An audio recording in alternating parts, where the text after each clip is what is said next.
Kembali lagi di Fakta 62. Ya, Good People, polisi sebut tidak ada unsur pidana dalam kasus kematian sekeluarga di Kalideres, Jakarta Barat.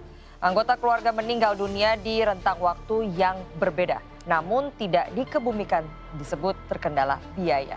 Misteri diakhiri meski bagi banyak kalangan disebut masih banyak pertanyaan.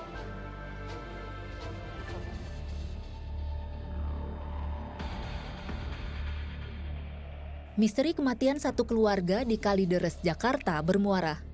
Pihak kepolisian simpulkan kematian satu keluarga ini wajar dan tidak ditemukan tindak pidana. Kematian disebabkan sejumlah faktor, di antaranya penyakit dan tidak adanya nutrisi dalam tubuh korban. Tergolong rumit, polisi pun libatkan sejumlah ahli untuk membuat terang kasus ini. Keempat korban meninggal dalam rentang waktu yang berbeda. Sang ayah, Rudianto Gunawan, meninggal pertama kali akibat mengidap penyakit infeksi saluran pencernaan. Jenazah sengaja tidak dimakamkan lantaran disebut kondisi keuangan yang menipis. Disusul kematian Reni Margareta, Budianto Gunawan, dan yang terakhir Dian Febiana. Sebab kematian dari Bapak Rudianto dan Reni merupakan penyakit pada saluran cerna, dan untuk Ibu Reni adalah kelainan pada payudara. Sedangkan sebab kematian yang pasti dari Pak Budianto adalah serangan jantung yang baru atau akut. Untuk sebab kematian dari Ibu Dian merupakan gangguan pernafasan yang disertai dengan penyakit pernafasan yang kronis.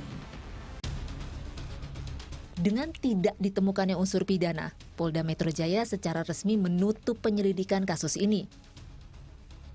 Hasil penyelidikan dan pemeriksaan baik dari laboratorium forensik yang tadi sudah dijelaskan, kedokteran forensik, apsifor maupun melibatkan berbagai ahli dalam kasus Kalideres ini tidak ditemukan adanya peristiwa pidana yang menyebabkan kematian 4 orang di TKP tersebut. Kemudian yang kedua, tidak ditemukan motif ataupun alasan kematian terhadap 4 orang, yaitu apakah itu karena bunuh diri, suicide, itu tidak ditemukan, ataupun pembunuhan, homicide, dengan alasan apapun, apakah pencurian dengan kekerasan, kemudian tidak pidana lain, itu tidak ditemukan di sana, ataupun pembunuhan biasa. Oleh karenanya rekan-rekan sekalian, hasil penyelidikan kami tidak ada peristiwa pidana, maka kasus ini ke depan akan kami hentikan penyelidikannya. Sebelumnya, satu keluarga ditemukan tewas di sebuah rumah di Kalideres, Jakarta Barat 10 November lalu. Saat ditemukan warga, jenazah sudah dalam kondisi mengering. Rendianto melaporkan untuk NET.